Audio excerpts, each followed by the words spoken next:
Haleluya, puji Tuhan, selamat pagi, selamat kembali kita berjumpa di dalam kasih Tuhan Yesus Kristus.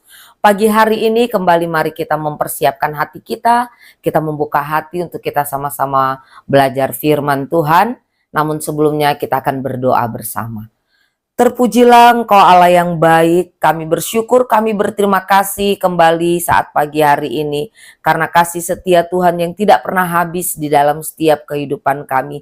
Bapa yang baik, saat pagi hari ini kembali ya Tuhan, kami mau membuka hati kami untuk kami sama-sama belajar akan firman-Mu. Karena kami tahu firman Allah inilah yang akan menjadi bekal di dalam kami mengiring dan melayani akan Tuhan. Ampuni ya Tuhan setiap salah dan dosa kami. Di dalam nama Yesus kami berdoa dan mengucap syukur. Haleluya. Amin. Pagi hari ini kita akan sama-sama melihat satu kebenaran firman Tuhan yang saya beri judul Saat Tuhan Berkata Tidak. Dan kita akan membaca di dalam 2 Samuel 12 ayat yang ke-22 sampai ayat yang ke-23. Demikian firman Tuhan. Jawabnya, selagi anak itu hidup, aku berpuasa dan menangis. Karena pikirku, siapa tahu Tuhan mengasihani aku sehingga anak itu tetap hidup. Tetapi sekarang ia sudah mati. Mengapa aku harus berpuasa? Dapatkah aku mengembalikannya lagi? Aku yang akan pergi kepadanya, tetapi ia tidak akan kembali kepadaku. Amin. Bapak Ibu yang terkasih di dalam Tuhan Yesus Kristus, bukan hal yang gampang, bukan hal yang mudah untuk menerima kenyataan saat Tuhan berkata tidak kepada saya dan saudara. Ketika kita menaikkan setiap pergumulan kita menaikkan setiap permohonan kita kepada Tuhan. Bapak Ibu yang dikasihi Tuhan Yesus Kristus, ketika Tuhan berkata tidak kepada saya dan saudara, bisa saja kita menjadi marah, bisa saja kita menjadi kecewa, bahkan mungkin kita akan meninggalkan Tuhan karena kita tidak bisa menerima kenyataan yang ada.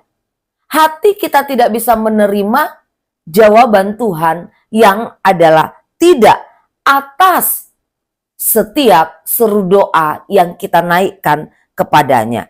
Sekali lagi, sulit sekali rasanya untuk menerima jawaban tidak dari Tuhan.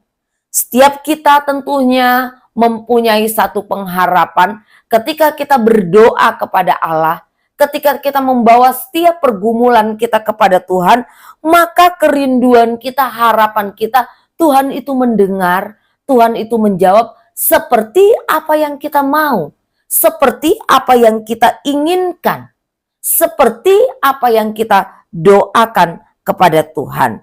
Nah, Bapak Ibu yang terkasih dalam Tuhan Yesus Kristus, tetapi saat ini kita mau sama-sama belajar lewat kebenaran firman Tuhan melalui kisah Daud, di mana Daud ini belajar untuk apa? Untuk berbesar hati, untuk tunduk, untuk taat menerima kedaulatan Tuhan. Karena Tuhan tahu yang terbaik bagi kehidupannya. Ketika Daud bersalah, ketika Daud berdosa dengan Batsyeba, maka hukuman Tuhan bagi Daud tetap diberlakukan. Lewat apa? Lewat Allah menulahi anak Daud dan Batsyeba, ya. Di mana anak Daud dan Batsyeba ini harus mati.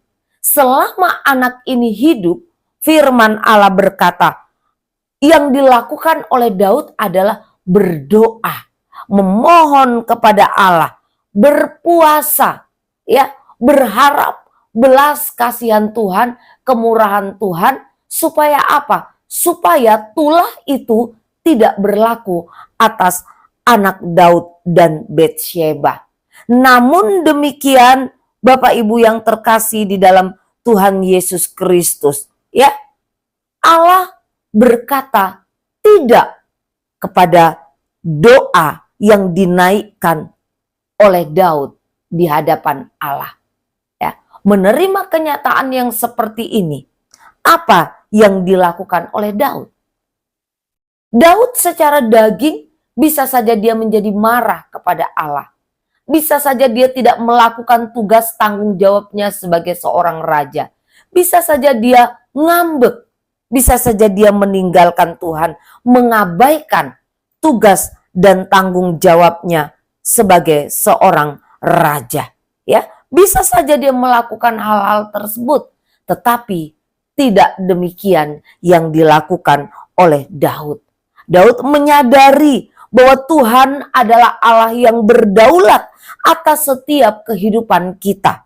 Daud tidak marah, Daud tidak tenggelam, Daud tidak berlarut-larut di dalam kesedihannya, di dalam dukanya, ya. Tetapi yang dilakukan oleh Daud, firman Allah berkata, dia bangkit, dia membersihkan diri, dia mandi, dan kemudian dia datang menyembah kepada Allah. Daud menyadari bahwa apapun persoalan yang dihadapi, hidup ini harus terus berjalan. Hidup ini harus tetap berjalan. Sekalipun mungkin Tuhan berkata tidak, ya, tetap percaya dengan rencana Tuhan, ya, bahwa apa yang Tuhan buat itu adalah yang terbaik.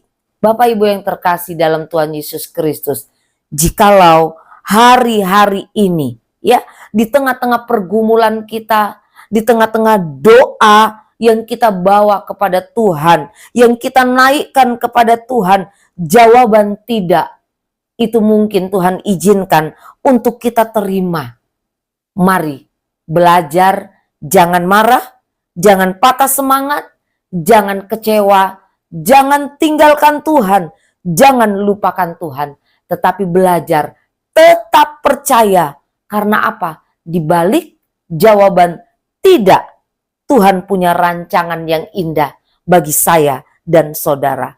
Ketika kita bertahan, bersikeras untuk tetap ada di dalam keterpurukan karena doa kita mendapat jawaban tidak dari Tuhan, hal itu tidak akan mengerjakan sesuatu yang jauh lebih baik.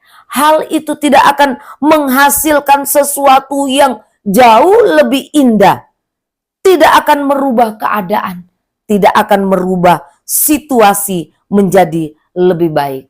Hanya dengan berserah kepada kedaulatan Tuhan, menerima setiap keputusan Tuhan dengan sukacita, dengan kerelaan, kemudian kita belajar untuk bangkit, untuk tidak menyerah, untuk tidak kecewa, dan tetap percaya kepada Tuhan. Maka di balik semua itu, Allah akan bekerja bagi saya dan saudara untuk mendatangkan sesuatu yang jauh lebih baik, yang jauh lebih indah bagi kehidupan saya dan saudara. Amin. Mari kita tundukkan kepala dan kita akan berdoa. Terima kasih Tuhan buat kebenaran firman-Mu yang kembali boleh kami dengar, boleh kami pelajari bersama-sama. Ajar kami Tuhan, kami untuk tetap percaya kepada Tuhan, kami untuk tidak kecewa, kami untuk tidak meninggalkan Engkau ketika permohonan kami, doa-doa yang kami naikkan kepadamu, Tuhan memberikan jawaban tidak atasnya Tuhan. Karena kami tahu ada rencana dan maksud Allah yang jauh lebih indah di dalam kehidupan kami di balik jawaban tersebut. Bapa yang baik, di sepanjang hari ini kembali kami menyerahkan seluruh kehidupan kami ke dalam tangan kasih dan kemurahan-Mu. Kami butuh tuntunan-Mu, kami butuh bimbingan-Mu. Berkati ya Tuhan segala hal yang akan kami kerjakan di sepanjang hari ini. Tolong kami supaya hidup kami boleh mempermuliakan Engkau. Terima kasih banyak Tuhan, ampuni setiap salah dan dosa kami. Di dalam nama Yesus kami berdoa dan mengucap syukur. Haleluya. Amin. Puji Tuhan, selamat pagi dan Tuhan Yesus memberkati kita semua.